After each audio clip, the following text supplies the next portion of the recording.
Сәлем қыздар, жарты литр айраннан осыншама 20 штук коржик жасауды білгілеріңіз келсе, осы видеоны соңына дейін қараңыздар. Ортасы таза пісетін, жұмсақ болып шығады.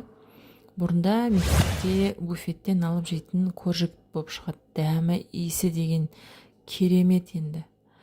Сондықтан видеоны соңына дейін қарап көрсеңіздер болады. Ең алдымен жылы айранымызға қантымызды салып жақсылап араластырып аламыз.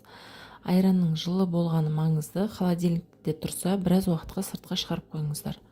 Енді үстіне сұйық майымызды қосып, барлығын біркелкі болғанша жақсылап араластырып аламыз. Міндетті түрде таразымен өлшеп салыңыздар. 20 грамм сода, ас содасын қосамыз. Егер таразыларыңыз жоқ болса, 2 шай қасықпен қоссаңыздар болады. Және 3 грамм разрыхлитель қосамыз. Осыны жақсылап араластырып аламыз. Бізде қантымыз міндетті түрде еру керек. Осылай қолымызбен байқап көрсек болады. Енді електен өткізіп, ұнымызды саламыз. Ұнды міндетті түрде өлшеп салыңыздар. Егер өлшейтін таразыларыңыз жоқ болса, видеодағыдай қаттылықта илеңіздер. Көп ұн салып жіберудің керек жоқ. Баста жұмсақ болып, қолға жабысатын болып көрініп тұруы мүмкін, бірақ артық ұн қосудың керек жоқ. Осылай ұнды көп себе отырып, коржиктің формасын жасап аламыз. Өте жұмсақ қамыр болады, қолға жабысып тұратын.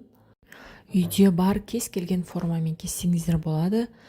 Кесемен, пиалаймен, менде осындай форма бар еді. Осы формамен әдемілеп коржиктің жасап шықтым.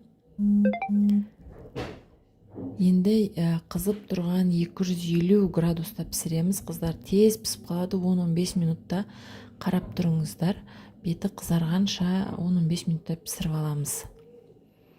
250 градуста. Міне осымен біздің балалық шақта жейтін коржиктарымыз дайын.